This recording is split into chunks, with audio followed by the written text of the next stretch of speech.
আসসালামু আলাইকুম। মাইক্রোসফট ওয়ার্ডের বেসিক টিউটোরিয়ালে আপনাদের স্বাগতম। আমি আপনাদের সাথে আছি শাহাবুল ইসলাম সুরজ। আজকে আপনাদের দেখাবো কিভাবে মাইক্রোসফট ওয়ার্ড প্রোগ্রামটি ওপেন করতে হয়। তো মাইক্রোসফট ওয়ার্ড প্রোগ্রামটি ওপেন করার জন্য আপনারা সাধারণত স্টার্ট মেনু থেকে অল অ্যাপস থেকে খুঁজে মাইক্রোসফট ওয়ার্ড প্রোগ্রামটি ওপেন করতে পারি। তো আজকে আপনাদের ভিন্নভাবে একটা শেখাবো, সেটা হচ্ছে কমান্ড কি ব্যবহার করে কিভাবে মাইক্রোসফট ওয়ার্ড ওপেন করতে হয়। এর জন্য উইন্ডোজ কি প্লাস আর প্রেস করলে আমাদের সামনে রান কমান্ডটি ওপেন হবে। এই রান কমান্ডে যদি আমরা উইন ওয়ার্ড লিখে এন্টার প্রেস করি, সেক্ষেত্রে মাইক্রোসফট ওয়ার্ড ওপেন হবে। এটা সব অফিসের ক্ষেত্রেই সাধারণত কাজ করে। এখন আমরা একটা বাই ডিফল্ট একটা ব্ল্যাঙ্ক ডকুমেন্ট নেব। তো এটাই হচ্ছে মাইক্রোসফট ওয়ার্ড 2016 অর্থাৎ 2016 একটা বেসিক ইন্টারফেস। মাইক্রোসফট ওয়ার্ড 2016 ডকুমেন্টটা আপনাদের সামনে এই জন্য ব্যবহার করতেছি, যেটা সাধারণত এর আপগ্রেড যে ভার্সনগুলো আছে এবং এর নিচের যে ভার্সনগুলো আছে তার একটা মাঝামাঝি পর্যায়ের ভার্সন। সেক্ষেত্রে আপনাদের এর থেকে উপরেরগুলো এবং নিচের ব্যাকডেটগুলো বুঝতে সুবিধা হবে। তো প্রথমে আপনাদের পরিচয় করিয়ে দিই যে এই যে সাদা অংশটি দেখতেছেন, এটাকে বলা হয় ওয়ার্ক এরিয়া। এই ব্লিঙ্কিং যে লাইনটা দেখতেছেন, এটাকে বলা হয় কার্সর। এটা সাধারণত পেজের উপরে নিলে সেটা লাইন আকারে দেখা যায় এবং অপশনগুলো উপরে নিলে সেটা আবার মাউস পয়েন্টার বা কার্সার রূপে আমরা পাই। তারপর আপনাদের দেখতে পাচ্ছেন যে বাম প্রান্তের উপরের কর্নায় কিছু অপশন আছে। এখানে আছে সেভ, আনডু, রিডু, কিছু অপশন আছে। এই অপশনগুলোকে বলা হয় কুইক অ্যাক্সেস টুলবার। এই কুইক অ্যাক্সেস টুলবার অপশনগুলো আমরা নিয়ে আসতে পারি, আবার রিমুভ করতে পারি, নিজেদের মতো করে সাজাতে পারি। এখানে কোনো একটা কিছু নিয়ে আসার জন্য আমরা ডাউন যে অ্যারোটা আছে এখানে ক্লিক করলে দেখতেছেন কিছু অপশন আছে। তো এখানে সেভ, প্রিভিউ অপশনগুলো অ্যাক্টিভ করা আছে। তো আমরা নতুন একটা ডকুমেন্টের জন্য একটা অপশন করবো। দেখেন নিউ ডকুমেন্টের একটা কুইক অ্যাক্সেস টুল এখানে ক্রিয়েট হয়ে গেল।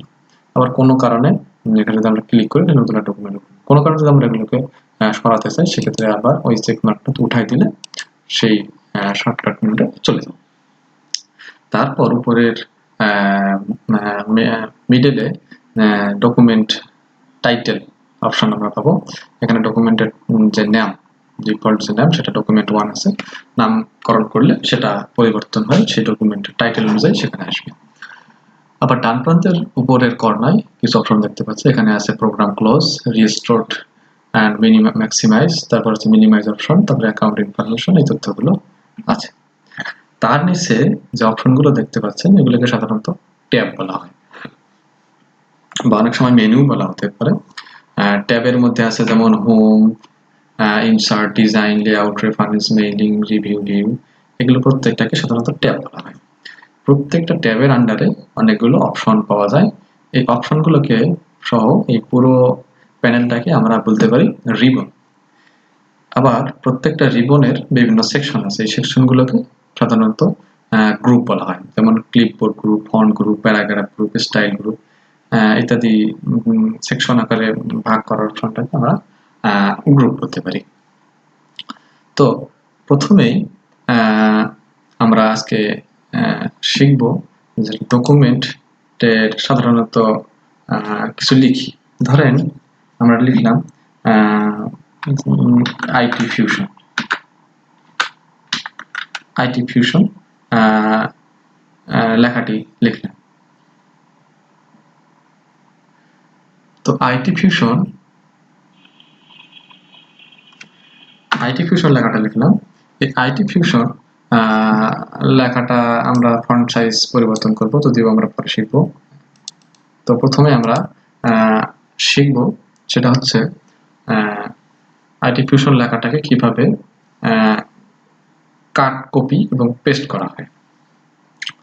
কাট, কপি, পেস্ট বলতে সাধারণত আমরা বুঝিয়ে থাকি যে আপনারা নিশ্চয়ই একটা জিনিস খেয়াল করেন, কাট বলতে সাধারণত আমরা যখন একটা উদাহরণ দিয়ে আপনাদের বোঝাই, ধরেন একটা বইয়ের মধ্যে একটা ধরেন একটা ছোট উদ্দীপক আছে কিংবা ধরেন ছোট একটা লেখা আছে। আপনি যদি সেই বইয়ের পেজটা কাঁচি দিয়ে কেটে ফেলেন, সেক্ষেত্রে অরিজিনাল ডকুমেন্টটা কিন্তু সেই বইয়ের মধ্যে থাকবে না, অর্থাৎ সেখান থেকে কেটে বা কাট করে আপনি নিয়ে আপনার ধরেন পড়ার টেবিলের সামনে হোক বা যে কোনো জায়গায় হোক আপনি আঠা দিয়ে বসাই দিলেন, সেটাকে বলা হলো কি কাট। যেমন আইটি ফিউশন যে লেখাটা আছে, আমরা আরো কিছু লিখি, যেমন এস শাহবুজ ইসলাম লেখাটা লিখলাম। এখন আমরা যদি চাই যে আইটি ফিউশন লেখাটা কাট করে বা ওখান থেকে কেটে আমরা সবুজ যে নামটা আছে সেই নামের নিচে বসাবো, সেক্ষেত্রে আমরা এই আইটি ফিউশন লেখাটা সিলেক্ট করব। সিলেক্ট করার জন্য মাউস পয়েন্টার থেকে ক্লিক করে, অর্থাৎ লেফট ক্লিক করে আমরা ড্র্যাগ করলে সেটা সিলেক্ট হয়ে যাবে। তো এখান থেকে কাট করার জন্য এখানে যে অপশনটা আছে কাছের মতো অংশটা দেখছেন, সেখান থেকে আমরা কাটলাম মানে সেখানে তো থাকবে না, তাহলে কেটে বসাবো কোথায়, ধরেন সবুজ নামের নিচে বসাবো।